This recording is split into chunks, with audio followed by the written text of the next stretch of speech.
사실 바울은 어떤 사람이었습니까? 바울은 하나님을 믿는 사람들을 괴롭히고 그의 인생의 목표가 교회를 파괴하고 예수 믿는 사람들을 잡아 가두는 것이 그의 인생의 목표였습니다. 그런데 그가 이제 어떻게 바뀌었습니까? 그가 전국을 다니며 예수님의 복음을 증거하고 그의 목숨을 바쳐가며 하나님의 말씀을 증거하는 사람으로 바뀌었다는 거죠. 하나님의 뜻 가운데, 하나님의 은혜 때문에 그 사람의 삶이 바뀌게 된 거죠. 내가 여러 어려움 가운데, 이런저런 환경 가운데 놓여있다 할지라도 여러분, 하나님의 자비하심이 저와 여러분들을 떠나지 않으신다는 거죠. 하나님의 인도하심, 하나님의 그 은혜와 사랑이 저와 여러분들을 버리지 않는다는 것을 우리 모두가 고백하셨으면 좋겠습니다.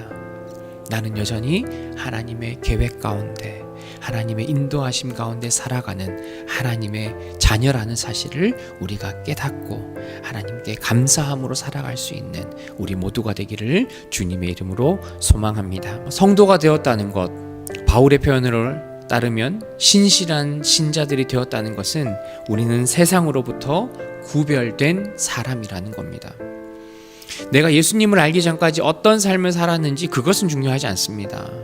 중요한 것은 우리의 삶이 예수 그리스도를 통해 세상으로부터 예수 그리스도 안으로 우리가 변화되었다는 거죠.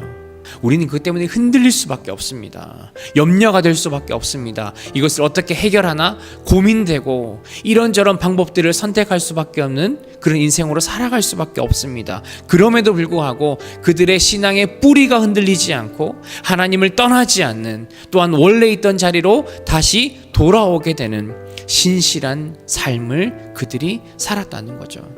비록 내가 이 땅에서 내가 여러 가지 어려움 가운데 살아가고 있지만 나는 누구에게 속한 사람인지를 저와 여러분들은 반드시 기억하셔야 합니다.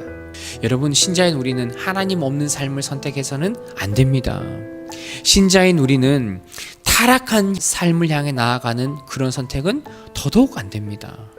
저와 여러분에게 필요한 것은 예수 그리스도를 닮은 거룩한 삶인 줄 믿습니다.